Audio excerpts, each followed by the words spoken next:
Paalis na kayo doon ng mga ate doon sa ospital. Bukas ito, kapan na yan? Sigurado. Mabilis din siya tumubo, no? Okay lang yan. Ang ganda-ganda ng baby ko. Ito si Mommy Angelica Madla kasama ang 3 taong gulang na anak na si Aya. Pinakalbo niya ang anak na unti-unti na raw na nalalagas ang buhok. Ang bata sumasailalim kasi sa chemotherapy bilang gamutan sa kanyang sakit na acute lymphoblastic leukemia. Lagi po namin siya kinakausap na kung okay ba siya na napagupitan siya or pakalbuhin kasi nga po parang hindi na nahihirapan. Kumakalat yung buhok niya. Minsan nakakain na din po niya yung buhok. Hanggang sa may araw po na galing lang po ako sa labas, pagbalik ko, sinabi na po ni Aya sa akin na, Mama, gugupit na po ako. Ayun na po, medyo naging emotional po ako at natuwa din kasi at least kahit paano napapayag na po namin siya na magpakalbo. December 2024 lang nang madiagnose ang sakit ni Aya. Pero bago nito, wala raw mga sintomas na naranasan ng bata maliban sa tumubong bukol sa singit nito.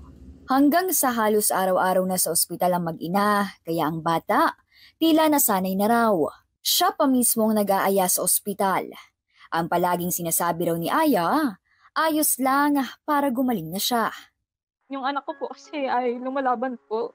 Talagang pinapakita niya po sa amin na malakas po siya. Kaya po kami mag-asawa po nilalakasan lang din po namin yung loob namin. At humihingi po kami ng tulong lagi kay Lord. Or tinuturuan po namin siya magdasal para po marinig po siya ni Papa Jesus na gumaling po siya. Tuloy-tuloy ang chemotherapy ni Aya. Si Mommy Angelica, aminadong hirap sa pinansyal. Nangungupahan lang daw kasi sila at may pinapaaral pa siyang 2 anak at 1 kapatid.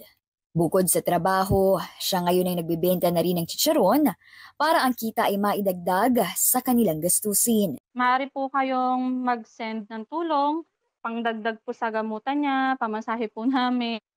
At meron din po kaming binibentang chicharon po, chicharon ala bagnet for a cause kay Baby Aya. Sana po i-follow nyo din po ako sa Facebook account ko at meron din po kaming page na Mommy Angelica and Baby Aya. Nandun po ang details po ng chicharon. Maraming salamat po. Ako po si Mobile Journey de Pascual, nagpapaalala na ang bawat may karamdaman ay kailangan din ng kalinga.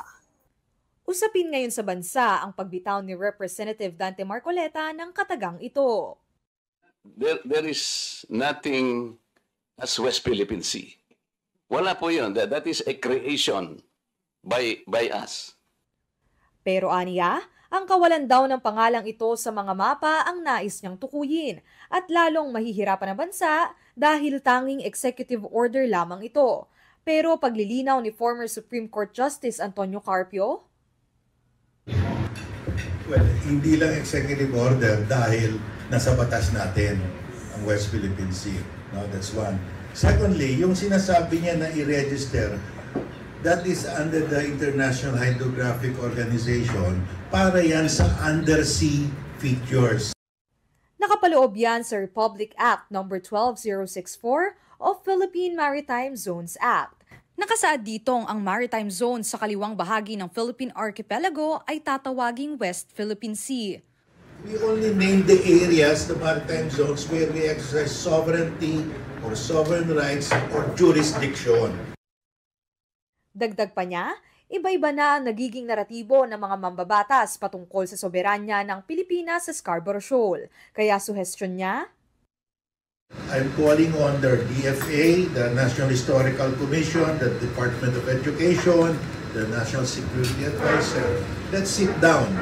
Ano ba talagang narrative natin? mahaba-haba pa ang magiging usapin pagdating sa West Philippine Sea. Pero isa lang ang sigurado, kailangan nating ipaglaban at angkinin ang tunay na atin. Mobile journalist Amy Atienza po, hatid ang ang muka ng balita. Filipino at Aklanon ang mga lengguwahe rito sa isla ng Boracay. Pero syempre, dahil may mga international tourists na dumarayo, ginagamit din ang lengguwaheng Ingles para ma-accommodate sila. Pero itong si Michael Vizca na isang local tour coordinator, 아니 왜냐면 여기 보라카이 거기 리포트 있잖아요. 거기 왜냐면 여기 보라카이 뭐 한진자이들 이렇게 있잖아요. aba ultimo Korean ay kaya niya. Nagtrabaho raw kasi siya ng 8 taon noon bilang photographer sa isang Korean agency sa Boracay. Hanggang sa naging tour guide na siya, ay binitbit niya ang kanyang listening and speaking skills to the test. Hindi ako marunong magsulat pero sa salita pwede. Pali copy-copy lang. Example, wag sinabi na hindi ko yung anyo nga sa'yo, hindi mo alam, di ba? Ipupunbo ko yan tapos isasalita ko rin sa kanila yun. Itatanong muna kung ano ibig sabihin yun. Ayon naman sa kinausap niyang Korean tourist, natutuwa at mas nagiging komportable raw silang maglibot dahil sa mga nakaka-interact nilang Pinoy-Korean speakers. Kahit basic sentences lang daw, malaking bagay na.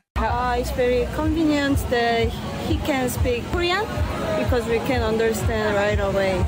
And we are very appreciative about that. Pero bukod dyan, nag-aaral na rin ng Chinese si Michael at iba pang local tour guides. Sa panahon kasi ngayon, dapat daw na maging madiskarte at may pakulo ang mga merchants at business owners para umasenso at para sa enjoyment ng mga naglilibot. May communication, nakaintindihan kayo. May communication ako sa Korean. So, madali ko siyang i-sale. Nakaintindi, so madali para sa akin. Hindi na lang daw itong marketing move, kundi isang pagpapakita ng adaptability ng mga Pinoy at ang mga talentong taglay nito. Mobile journalist Merrimon Reyes po, hatid ang muka ng balita.